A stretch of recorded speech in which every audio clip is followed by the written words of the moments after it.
Evidently, the Alien vs. Predator franchise started in comics but has since expanded to films and games.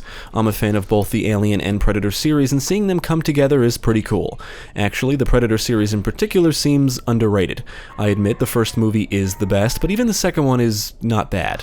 I think it's considered a cult classic now. Predators, released in 2010, is also an enjoyable film. I liked it at least.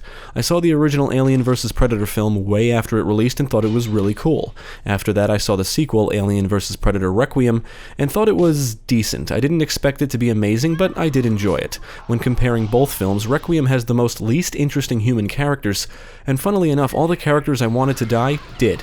Developed by Rebellion Developments and published by Fox Interactive, Aliens vs. Predator was released for PC in April 1999. For this review, I played the re-released version titled Aliens vs. Predator Classic 2000 on Steam. It was released in January 2010. This version has been updated to work on modern systems, supports Xbox 360 controllers, and includes the content from the Gold Edition and Millenium add-on pack. In 2015, it was updated to support cross-platform multiplayer between both the Steam and GOG versions. I've played the original once or twice before, but never got past the first level. I decided to give it another shot, and this time it finally clicked with me. I'll also be taking a look at the Aliens vs. Predator Classic Redux mod, which completely overhauls the presentation, adds new multiplayer and skirmish maps, and includes bug fixes. So let's take a look at Aliens vs. Predator and see how it holds up.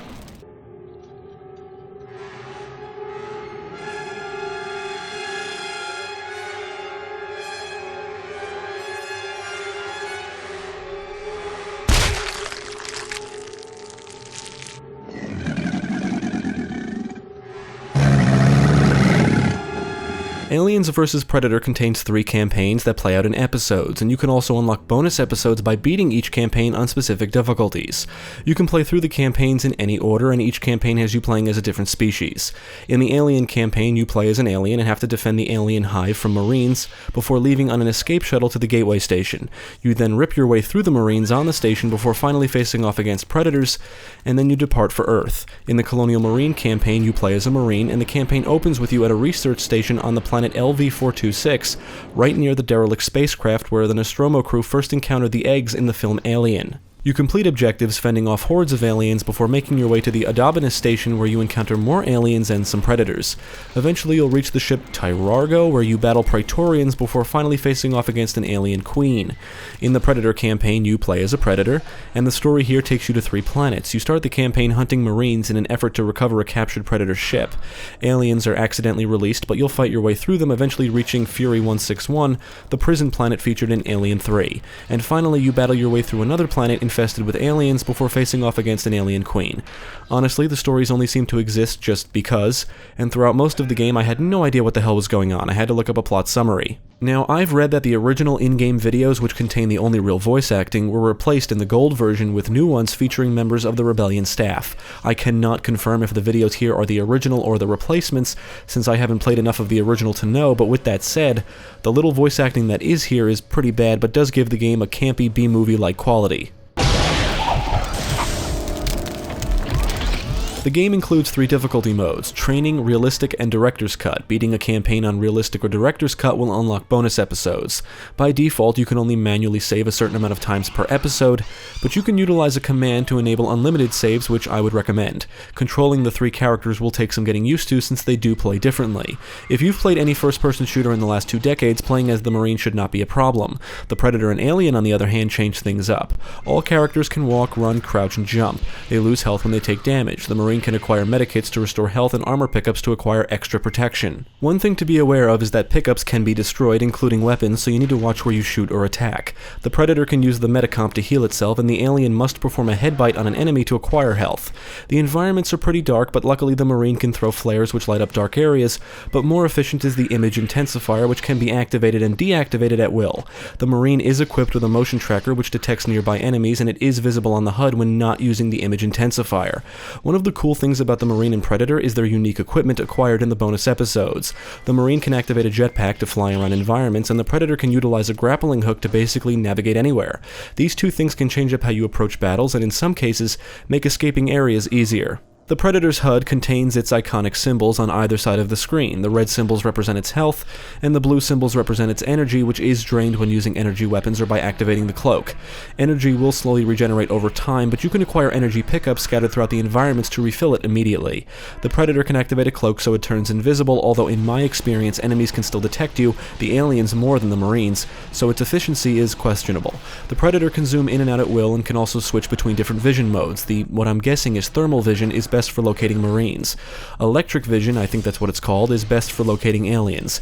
And I think the other one is a form of night vision where everything is green, but I really found no use for this as the Predator. When using energy weapons like the shoulder cannon or disc, you must be using the right vision mode for the reticle to lock onto enemies, otherwise you'll have to aim manually. The alien is the fastest character out of the three. It can switch between hunting mode and navigation mode. Hunting mode is basically its normal vision and enemies will be highlighted.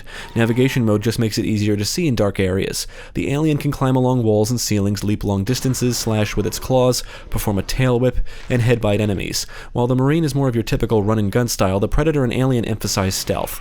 It's very easy to drain through energy as the Predator, and not having enough to use energy weapons can really put you in a bad spot, so making every shot count and taking your time is key. Going in head-on against numerous enemies as the Alien is usually not a good idea, since enemies can kill you pretty quickly, especially if they use flame-based weapons. Whenever you're on fire in this game, it takes forever for it to go out on its own, and it can be a death sentence. The Predator can utilize the metacomp to put out fires, which is useful. I found that the Alien is also the hardest character to get used to. In fact, to climb along walls and ceilings, you need to hold down the crouch button, which is quite tedious. If you let it go, you fall to the ground. However, you can utilize a command to toggle crouching on and off, which will make playing as the Alien a lot easier. Another problem with the Alien is that due to its fast movement and ability to climb along everything, it can be very easy to lose track of where you are. On the plus side, the Alien has the most freedom out of all three characters, just due to the fact it can literally navigate anywhere, and silently sneaking up on enemies and then quickly getting away can be very satisfying.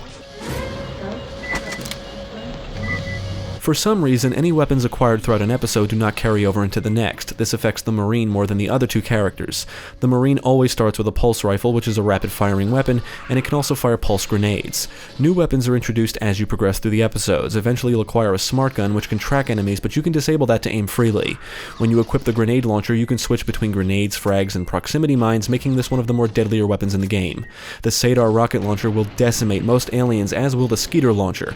This thing might actually be the most powerful weapon in the game. It fires a projectile that can bounce off surfaces and release beams of energy upon impact. You'll also acquire a flamethrower, minigun which forces you to remain stationary when firing, and a pistol which can be dual-wielded. I should mention that you cannot reload the weapons manually. The Marine will only do so when required, and weapons can jam, as in they may not fire for a second or two. The Predator is always equipped with wrist blades and a spear gun. The wrist blades can slice enemies to pieces, and if you charge up your attack, you can claim skull trophies from dead bodies. Although you don't get to see the trophy, you just hear the Predator roar. The spear gun fires spears that can impale enemies to surfaces, which is pretty cool. But this thing does utilize ammo, of which there are no pickups, so it's the kind of weapon you use when you absolutely have to. The Predator does have access to energy weapons in all episodes but one. You can switch to the shoulder cannon, which, if utilizing the correct vision mode, can lock onto enemies before firing a blast of energy. You will acquire a disc, and like the shoulder cannon, if using the correct vision mode, you can lock onto enemies before throwing. It's an extremely deadly weapon, and is able to slice enemies in half. It kind of acts like a boomerang and will come back to you after being fired if nothing is blocking its path. You can manually pick it up if you can find it, but you can also retract it from wherever it is at any time at the press of a button, but this will drain energy. Eventually you'll acquire a pistol which fires balls of plasma that will basically electrocute enemies. The Alien is the only character that doesn't utilize any weapons or equipment. You can perform the melee attacks and the headbite, but that's it. There are several enemy types you'll encounter throughout each campaign. Aliens are the most common enemies in the Marine and Predator campaigns. You'll mow down hordes of aliens, and they're basically an infestation. They usually appear in numbers, they can crawl along walls and ceilings, they'll slash you, tail whip you, and they can move extremely fast. It's very easy to get overwhelmed by the aliens, and when they do take damage, they usually release acidic blood, which can hurt you. Sometimes the game likes to throw ambushes at you where aliens appear from behind or even above you. This can be annoying, especially if you're playing as the Predator and are low on energy.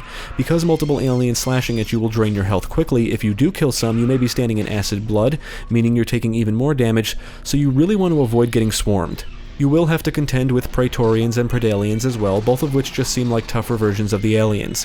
For those that don't know, the Praetorians serve as guards to the Queen, at least in the lore. In the game, they just run around like aliens and can take a good amount of damage before dying. The same goes for the Predalians, which are the result of facehuggers impregnating predators.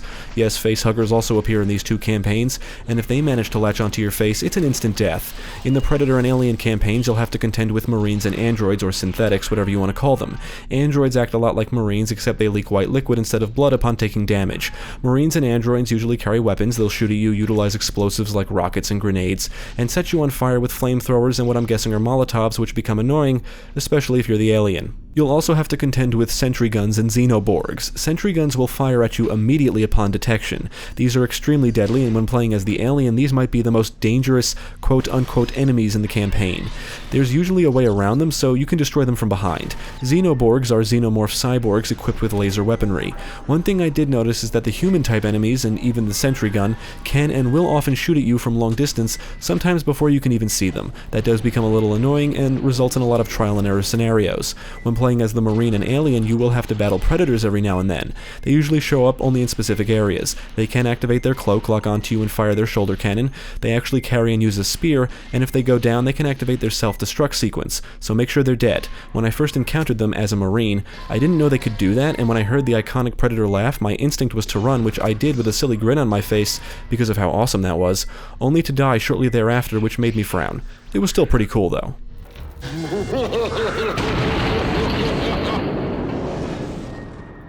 One cool thing about the enemies is the infighting. Enemies will attack each other. You may come across a Predator blasting aliens to hell or Marines fighting aliens, only to witness the aliens rip them to shreds. Specific enemies will also respawn, so you're never really going to be completely safe.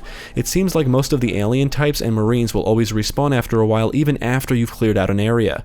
Predators do not. This would explain why aliens never seem to stop coming. You're always going to be outnumbered, and it's very possible to get swarmed from multiple directions, so you need to always be alert and aware of your surroundings. The enemy AI really isn't that bright. Enemies just seem to charge at you, and the enemy Predator's lack of intelligence seems to be balanced out by its extremely deadly arsenal. Enemy Marines and androids will sometimes spot you from long distance, and other times not even be aware you're right next to them.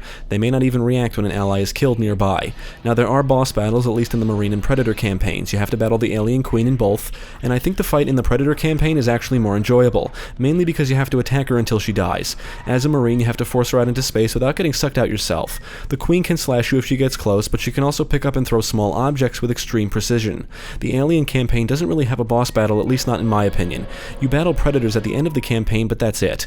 Maybe that is meant to be the boss battle, but considering Predators are standard enemies in the Marine campaign, it doesn't feel like a traditional boss battle. So now it's time to talk about the level design. You will traverse through many of the same environments in each campaign, albeit with different objectives in each. The actual level design is confusing most of the time. This is one of the reasons why I would recommend enabling unlimited saves. There's nothing more frustrating than finally figuring out what to do or where to go, and make good progress only to die and realize you didn't save and have to replay through a large chunk of the level again. You're always provided objectives in text form on the screen, but the text will disappear very quickly, and it's just very easy to get lost and forget what you need to do. The Marines campaign includes monitors scattered throughout the environments where your commanding officer will appear and verbally tell you your objectives. One of the biggest issues is that many areas look way too similar. There's no map to reference, and it's never clear where you need to go. Many times you have to destroy something or multiple things, sometimes you need to kill specific enemies, and you'll even have to escape areas before they self-destruct.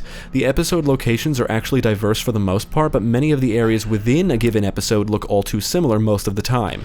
And some environments can be quite large and even contain multiple floors, all of which may share similar looking assets. The environments can be very intricate with all kinds of paths, rooms, and corridors that lead to other paths, rooms, and corridors, usually separated by doors that may require you to do something specific before they can be opened. This is where things get really confusing because nothing is obvious or clear. You may have to destroy or break something before you can proceed, and you can press a button to bring up your objective, but if it's vague, it just won't be very helpful. You could be running around in circles draining ammo on enemies just trying to figure out what to do next. There's also a lot of hidden paths, and by hidden, I mean paths that are located behind or under objects that can be broken. If you can't figure out where to go, there's a good chance you either missed an objective, which is very possible, or there's something you need to break because these hidden paths are usually the way to progress. This game released at a time when games didn't hold your hand, and that's definitely true here, which is kind of refreshing. But games around that time are also known to show you how things work through gameplay, and that's unfortunately not the case here. mainly due to no consistency. Different objects in different episodes need to be broken or destroyed, and I'm not talking about objectives, just things that need to be broken so you can proceed forward, and it wouldn't be a problem if the game made it clear in some way. This game just throws you in and basically says, figure it out. Warning, ventilation system offline. One positive thing I will say about the level design is the amount of freedom you're given. There's usually multiple ways to an objective, and you're free to roam around the environments as you see fit. You're basically free to go wherever you want, whenever you want, and however you want within the limitations of the character, with the alien basically having no limits when it comes to navigation as mentioned before. Because of the amount of freedom you're given, the game does offer a good amount of replay value. While the Redux mod is primarily a presentation overhaul, it does make some changes to the environments. For example, no matter what character you're playing as, you have to do everything solo. But the mod adds friendly NPCs to a few episodes, which does kind of make the game more immersive. With that said, the friendly NPCs don't seem to last long, but it's just nice to see them around every now and then, attempting to blow aliens away or rip Marines to shreds depending on the campaign. After beating an episode, you can view your stats for that episode, and meeting certain requirements will unlock in-game cheats accessed from the cheat options menu. For example, there's a cheat that will cause time to slow down when you get attacked. To unlock it, you need to beat a specific Marine episode with a specific accuracy of headshots. Another cheat sets all enemies on fire, and to unlock it, you must beat a specific Predator episode with a specific amount of alien kills. There's all kinds of other cheats you can unlock which change up the gameplay in different ways. Many make things easier, but some make things more challenging.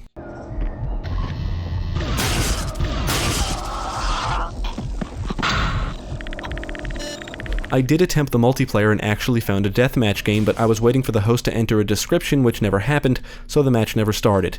Outside of the campaigns and multiplayer is the single-player skirmish mode, and this mode is somewhat customizable. You can set the time limit, score limit, how many lives, what weapon pickups are available, and several other options, and you can even save and load different configurations, which is nice. There's a good amount of maps to choose from, some of which are based on locations seen in the films. After configuring the settings and choosing your map, you can then select your species. You can choose a Marine or a Marine Specialist, which means they only use a specific weapon, or the Predator. You cannot choose the alien because the entire goal of this mode is to eliminate aliens. It's basically a survival mode, and unfortunately playing as the Predator is not really that enjoyable.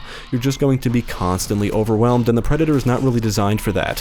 What I should say is the Predator is not designed to go in all guns blazing, and by that I mean it's better to lean towards a stealthy approach as the Predator, which is not really an option here. Aliens will be coming from everywhere, and even when you're cloaked it doesn't seem to make a difference, and your energy can drain rapidly, which will reduce your access to your best weapons. The aliens always seem to know exactly where you are, so it's just a matter of fending them off for as long as you can. There are energy pickups scattered around, and also weapons, health, and armor pickups for the Marine, which is what this mode seems to cater to the most, at least in my opinion. As a Marine, it's a lot of fun running and gunning, blasting away aliens with deadly firepower. I don't know if there's a variation of this mode for multiplayer, but it seems like it would be best enjoyed cooperatively with friends, and I believe that is possible, I think through mods or commands, although I didn't try. You'll fend off aliens, Praetorians, and Pred-aliens, and each enemy type rewards you with a specific amount of points, and the amount of points can be set beforehand when configuring the options. However, I do question why there aren't any variations of this game type, like why can't we hunt Marines, or even Predators for that matter? You cannot play as an alien in Skirmish for obvious reasons, but being able to hunt Marines seems like a no-brainer. And it would also allow you to play as the alien. Plus, it would better accommodate the Predator playstyle, emphasizing the use of stealth. I did notice that the enemy AI pathfinding can be pretty poor in some of the new maps introduced in the Redux mod. They'll often get stuck in the environment and it looks like they don't know where to go. I'm also curious as to why the developers called it Skirmish. I mean, they could have called it Bug Hunt or Survival, both of which sound a little more appropriate. When I first launched the game, I literally thought Skirmish was going to be a replica of the multiplayer, but with bots. I was only partially correct. It's just you against hordes of aliens. Aliens vs. Predator is a late 90s game, and it definitely looks like one too. But it doesn't actually look bad. Yes, it looks dated, textures are blurry, models are low poly, and the animations are stiff. However, there is a good amount of detail in the environments. Scattered throughout the environments are broken objects, sparks may be flying through the air, muzzle flashes look cool and illuminate dark areas, you'll come across labs housing facehuggers for research, blood may be splattered in certain areas, and even the amount of destruction is impressive. You can blow a ton of shit up, break and interact with all kinds of things, and blow or rip off enemy body parts like heads, limbs, and alien tails. The death animations are scripted, but splitting an alien in half or just blowing off its legs and watching it crawl towards you is pretty cool stuff. The first thing you'll notice after installing the Redux mod is the visual overhaul. Almost every texture received an HD upgrade and it looks fantastic. Everything looks sharp and crisp. Even character and weapon models were overhauled. I'm pretty sure the aliens are a little bigger and they resemble their appearance in the film Aliens, which is not a bad thing. Some of the new weapons look a lot different, like the pistol for example, but each weapon contains an impressive amount of detail. You can now actually see the ammo count on the side of the pulse rifle, although it never seems to change. The Predator's arms have a lot more going on, and the wrist blades look much deadlier. The mod even gives the Marines gloves. On the audio side, I'm pretty sure the music in this game is taken straight from the films, or it just uses very similar motifs, but it all sounds pretty good and fits in with the theme of the game. The sound effects also seem to be ripped from the films, and that's honestly what I expected. The Predator's iconic laugh is ripped straight from the first film. Many of the Marine weapons sound just like they do in the film Aliens, as do the enemy alien sound effects. When they die, you can hear their tail whipping around, and as they come towards you, you can hear them screeching and hissing. Even the motion tracker's clicks and beeps are taken directly from Aliens. Marines and humans may run and yell if they encounter you, and then scream in agony upon getting killed. The Redux mod enhances most of the sound effects significantly, giving everything an even more movie-like quality. The aliens will not only hiss and screech, but also squeal. The Predator's spear gun in the base game sounds pretty weak overall, but the mod gives it a bit of a punch and it sounds a lot better.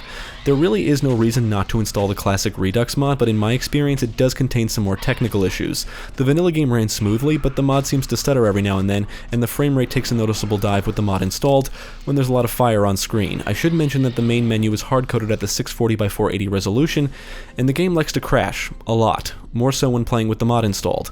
I was fine playing the vanilla game for the first day or so, but eventually it started to crash frequently, usually after loading a save. But it's worse with the mod. After beating an episode, the game would usually crash. Not every time, but more often than not. I would say that with the mod installed, 80% of the time the game crashed to my desktop after beating an episode or attempting to exit a game to go back to the main menu. The game as a whole also contains some bugs, like clipping. Alien enemies will often get stuck on objects and walls, and I would frequently get stuck on parts of the geometry, and it's really bad in the Alien campaign. If you have to navigate up or down steps or traverse around ledges, the alien will most likely get stuck, and you have to move in a different direction or stop crouching, which could mess up your attack plan, and it just becomes really annoying. Unfortunately, it happens all the time. As I said before, I played Aliens vs. Predator once or twice in the past, and this time it finally clicked with me.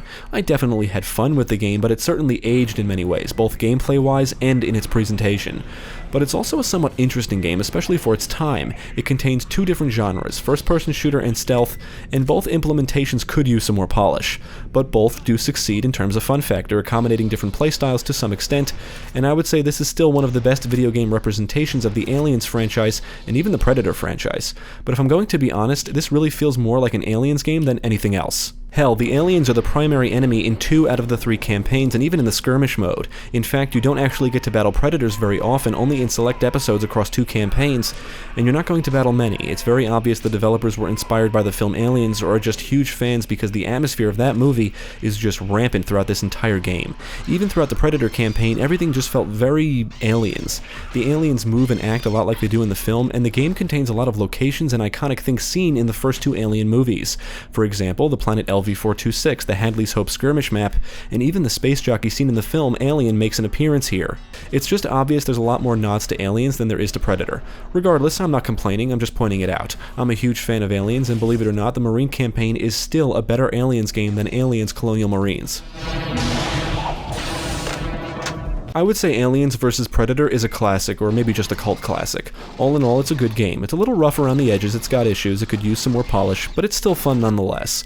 I would definitely recommend this to fans of either the Aliens franchise, Predator franchise, or action games in general. The Skirmish mode is a lot of fun, but I do feel it could use some more content, like the ability to hunt Marines, or even Predators for that matter.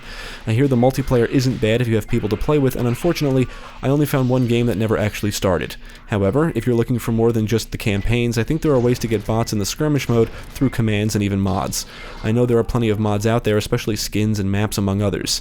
And the game still seems to have a somewhat active fan base, so that's pretty cool. I would say the classic Redux mod is a must if you've played this before, and even if you haven't, it just gives the game a very welcome facelift. Aliens vs. Predator is a fun action-packed sci-fi romp that's worth checking out. You can get the classic version on Steam or GOG for pretty cheap too, so there's no reason not to try this if you think it looks fun.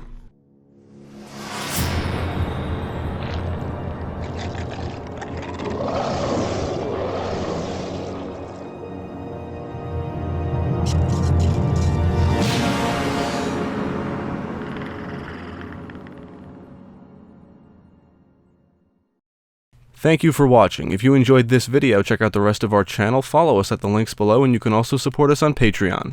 If you're interested in more gaming content, check out our friends over at GameCast.